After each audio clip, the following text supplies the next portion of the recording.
लेखपाल के लिए सबसे मोस्ट इम्पॉर्टेंट टॉपिक पर्यावरण, पारिस्थितिकी और परिस्थिति तंत्र।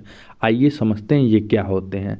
पर्यावरण हमारे जो चारों तरफ के आवरण होते हैं उसे हम पर्यावरण कहते हैं। जैसे अब पर्यावरण के घटक कितने होते हैं? पर्यावरण के 3 घटक होते हैं। कौन कौन? आइए देखते हैं। पर्यावरण के पहला घटक जो होता है वो हमारा होता है जैविक घटक, ये है जैविक घटक। दूसरा जो होता है वो मेरा अजैविक घटक होता है। तीसरा जो घटक होता है वो मेरा ऊर्जा घटक होता है। तो आइए हम समझते हैं कि जैविक घटक में क्या क्या होते हैं और अजैविक घटक में क्या क्या होते हैं।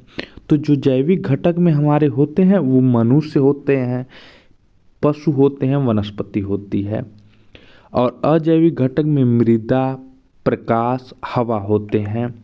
और पारिस्थितिकी आइए समझते हैं क्या होता है। पर्यावरण का जो अध्ययन होता है हमारा वो पारिस्थितिकी होता है।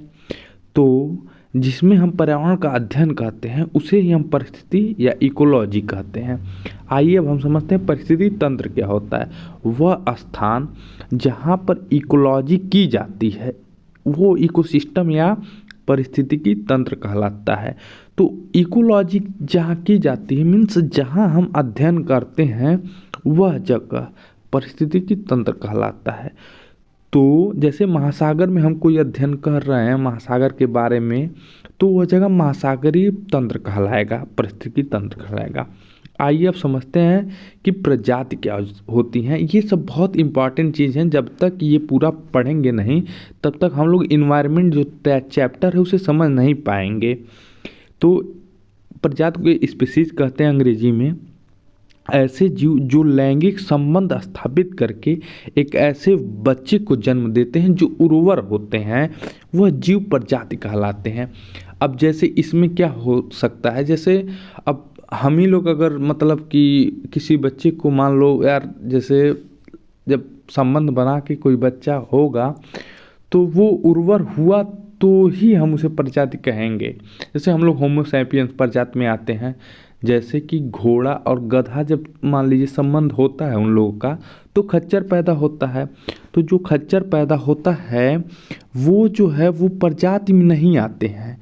अब प्रजाति में क्यों नहीं आते हैं? क्योंकि उनका जो वो लैंगिक संबंध करके जो बच्चा वो फर्टाइल नहीं होते हैं। बस इतना आप लोग समझ लीजिए। ये बस इससे ज़्यादा इसका कोई काम नहीं है। यहाँ पे कुंजी प्रजाति ये मोस्ट इम्पॉर्टेंट है। ये कोई ऐसा पेपर बचा नहीं जो आया ही नहीं जहाँ पे वह जीव जो संख्या में भले ही कम होते हैं, वह जीव जो संख्या में भले ही कम होते हैं परंतु उसका प्रभाव उस पारिस्थितिकी तंत्र में सर्वाधिक हो उसे स्टोन स्पीशीज कहते हैं। जैसे जंगल की स्टोन प्रजाति जो है शेर है। और जंगल में जो चौड़ी पत्तियां होती हैं ना उसे भी हम लोग की स्टोन कहते हैं। तो आइए अब आगे बढ़ते हैं हम लोग।